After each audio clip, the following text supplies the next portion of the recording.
Hello everyone, मैं हूं doctor Ashwini गौरव, director orthopaedic और जॉइंट रिप्लेसमेंट डिपार्टमेंट, जीवनदान हेल्थ, पटना। एक सवाल जो हर एक व्यक्ति जिसको नी रिप्लेसमेंट कराने की सलाह दी गई है उसके मन में आता है कि नी रिप्लेसमेंट कराने के बाद डिस्चार्ज तक हॉस्पिटल में क्या क्या प्रक्रियाएं होती हैं। तो आज के इस वीडियो में हम लोग डिस्कस करेंगे कि नी रिप्लेसमेंट के बाद हम लोग क्या क्या प्रोसेस करते हैं और रिकवरी तक का क्या शेड्यूल होता है।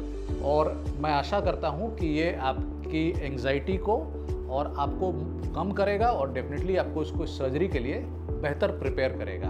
तो आइए शुरू करते हैं हम लोग इस वीडियो के साथ। नी रिप्लेसमेंट सर्जरी जब कंप्लीट हो जाती है तो हम लोग पेशेंट्स को ओटी से पीएसयू में शिफ्ट कर देते हैं। पीएसयू यानी कि पोस्ट एनेस्थीसिया केयर यूनिट। कई लोग इसे समझते हैं कि हम लोग पेशेंट्स को आईसीयू में शिफ्ट कर रहे हैं, पर ये आईसीयू नहीं होता है। ये एक जनरल केयर यूनिट होता है जहाँ पर हम लोग पेशेंट्स के वाइटल्स यानी कि ब्लड प्रेशर, पल्स रेट, सैचुरेशंस इत्यादि को हम लोग मॉनिटर करते हैं इमीडिएटली आफ्टर एनेस्थीसिया। जब तक एनेस्थीसिया का इफेक्ट है पैरों में और वो चला नहीं जाए तब तक हम लोग पेशेंट्स को मॉनिटर करते हैं कि वो कंफर्टेबल हैं और उनके वाइटल्स स्टेबल हैं या नहीं।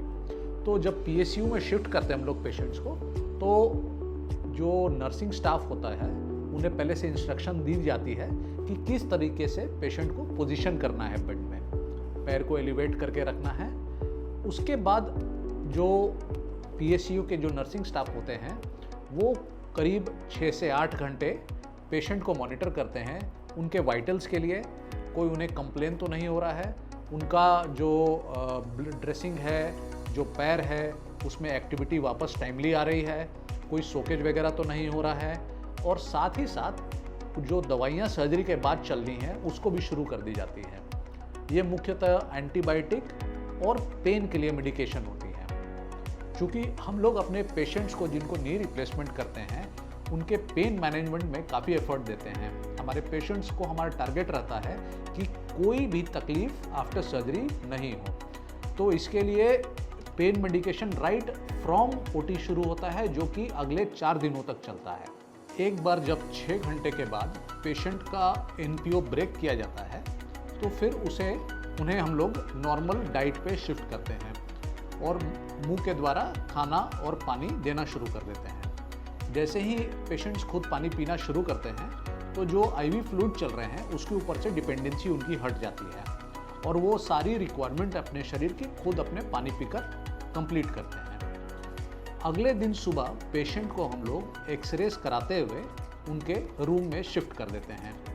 शिफ्ट कराने के बाद जो सुबह का राउंड होता है उसमें हम लोग पेशेंट्स के हालचाल को जानते हैं और उनके पेन को असेस करते हैं। अगर पेशेंट कंफर्टेबल रहते हैं तो उनकी हम लोग फिजियोथेरेपी का एडवाइस शुरू देते हैं, जो कि फिजियोथेरेपी नेक्स्ट डे से शुरू हो जाता है। इनिशियली फिजियोथेरेपी में पेशेंट को लेटे से बैठने के पोजीशन में आना, चेस्ट की फिजियोथेरेपी और एंकल और नीज की फिजियोथेरेपी शुरू की जाती है। इस पे खास करके हमारा ध्यान रहता है कि हम लोग पेशेंट को हो सके तो नेक्स्ट डे से ही अपने पैरों पर खड़ा करें। एक बार जब पेशेंट अपने पैरों पर खड़ा हो जाते हैं तो फिर उन्हें उनका जो कॉन्फिडेंस होता है वो काफ़ी हाई हो जाता है। मैक्सिमम पेशेंट्स अगले दिन से ही चलना फिरना सपोर्ट के सहारे शुरू कर देते हैं और इस प्रक्रिया में हमारे हॉस्पिटल के फिजियोथेरेपिस्ट उन्हें मदद करते हैं। एक बार जब उनका चलना फिरना शुरू हो जाता है तो जो टॉयलेट केयर है वो भी उनके लिए आसान हो जाता है। हमारे फिजियोथेरेपिस्ट उन्हें गाइड करते हैं कि कैसे आप वॉकर के सहारे कॉरिडोर में चल सकते हैं या आप वॉशरूम जा सकते हैं। ये जो फिजियोथेरेपी का प्रक्रिया है ये अगले 4 दिनों तक चलता है। नेक्स्ट डे यानी कि दूसरे दिन सर्जरी के एक पहली ड्रेसिंग की जाती है सर्जरी के बाद। ये फर्स्ट पोस्ट ऑपरेटिव ड्रेसिंग होती है। इसमें जो पुराने जो ड्रेसिंग्स होते हैं जो सर्जरी के दौरान लगाए गए हैं उन्हें बदलकर एक लाइटर यानी हल्का और एक फ्रेश ड्रेसिंग चेंज कर दिया जाता है। इसी समय वुंड का इंस्पेक्शन भी किया जाता है और अगर किसी पेशेंट को कोई सोकेज वगैरह है तो उसको क्लीन किया जाता है। ये फिजियोथेरेपी फिर इमीडिएटली आफ्टर ड्रेसिंग शुरू हो जाता है और आफ्टर ड्रेसिंग फिजियोथेरेपी आसान भी हो जाता है क्योंकि पट्टियाँ हल्की हो जाती हैं। इसी दौरान दवाइयाँ जैसे कि एंटीबायोटिक, पेन मेडिकेशन, गैस की दवाइयाँ वगैरह चलती रहती हैं।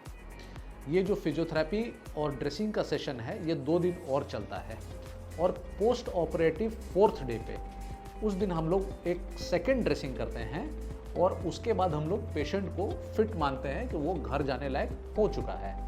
हमारा टारगेट रहता है कि 4 दिनों में पेशेंट अपने खुद के सपोर्ट से एक वॉकर लेकर चल सकें, एक टॉयलेट सीट पर बैठ सकें, और अगर पेशेंट कोऑपरेटिव रहें तो इवन उनको 2, 3, 4, 5 सीढ़ियाँ भी चढ़ना उतरना हम लोग सिखा देते हैं। इसके बाद हम लोग पेशेंट को एक एडवाइस डिस्चार्ज समरी देते हैं, जिसमें उनको घर पे क्या दवाइयाँ लेनी है, किस तरह का डाइट लेना है, और फिजियोथेरेपी का एडवाइस, ये सारा कुछ मेंशन होता है।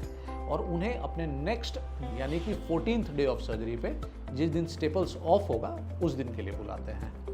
तो यही प्लान होता है जो सर्जरी के बाद हॉस्पिटल में अगले 4 दिनों में की जाती हैं।